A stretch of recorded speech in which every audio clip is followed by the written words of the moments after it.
Donc, mes propos vont être d'illustrer les difficultés de financement rencontrées par les établissements et services sociaux et médico-sociaux, voire sanitaires, en cette rentrée sociale, et également le positionnement de notre conseil d'administration et de notre réseau sur ces questions-là et sur celles de la coopération.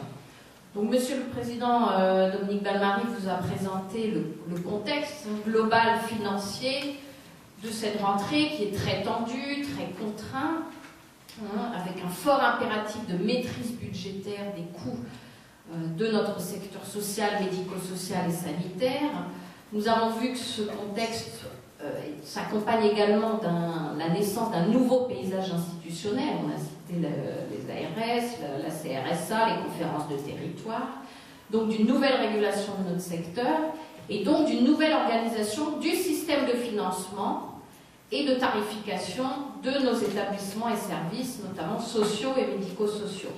Donc nous avons très concrètement des impacts sur les établissements et services très importants, entre autres au moment de cette rentrée sociale. Les gestionnaires sont inquiets, je crois qu'Arnaud pourrait également en témoigner. Nous avons fait le tour de plusieurs URIOPS lors de leur journée de rentrée sociale. Et c'est vrai qu'on a pu constater sur le terrain un certain désarroi, voire une certaine déstabilisation, en tout cas un manque de points d'appui et de points de repère par rapport à tout ce nouveau paysage et à ces réformes en cours, notamment au niveau financier. Donc des réformes de la tarification qui deviennent de plus en plus précises en cette rentrée. On aura éventuellement le temps d'en dire un mot. En même temps que d'autres chantiers avancent. On pourrait citer les appels à projets qui se concrétisent, qui contiennent des éléments tarifaires, fort contraignants là aussi.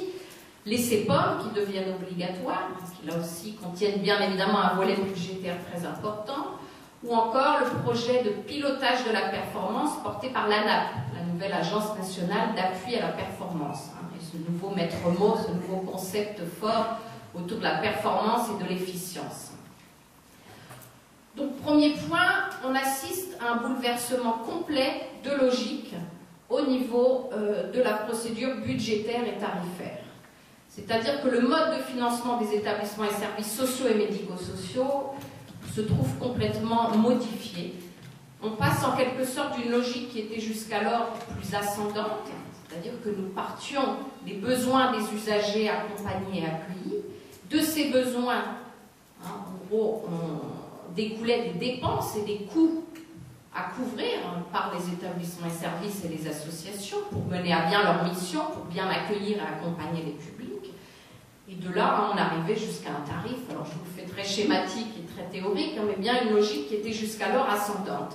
Et cette logique se voit mise à mal par une nouvelle logique beaucoup plus descendante, mais c'est un mouvement global, les appels à projets ou d'autres micro-mouvements de notre secteur en attestent, une logique plus descendante, où dorénavant, au niveau budgétaire, on partira d'un niveau prévu ou prévisionnel de recettes et d'activités, de ce qui se fait dans le secteur sanitaire avec la tarification à l'activité, et d'enveloppe ou de tarifs plafond.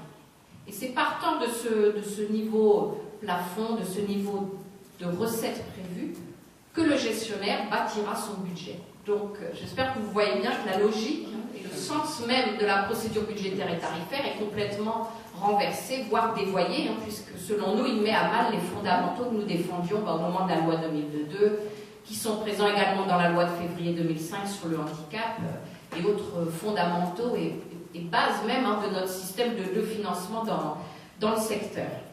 Donc ces réformes sont en cours pour, vous le citiez en introduction, pour les SIAD, les services de soins infirmiers à domicile, pour les EHPAD, côté personnes âgées, les CHRS et tout ce qui est structure d'accueil, hébergement, insertion, également les services d'aide à domicile, qui sont à l'heure actuelle en pleine réflexion sur leur mode de tarification, ou encore les ESAT. Donc ça passe par des tarifs plafonds, qui comme leur nom l'indique sont des tarifs à ne pas dépasser, quelque chose qu'on n'avait pas jusqu'alors dans le secteur.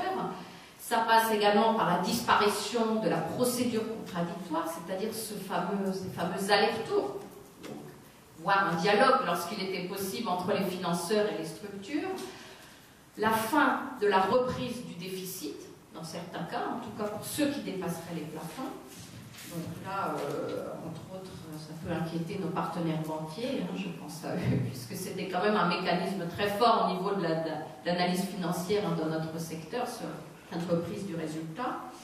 Ou encore l'introduction de l'EPRD, hein, nouveau nom pour le budget, l'état des prévisions de recettes et des dépenses, ou la fin de l'opposabilité financière des conventions collectives, en tout cas déjà opérantes pour les établissements de santé et les EHPAD, hein, personnes âgées.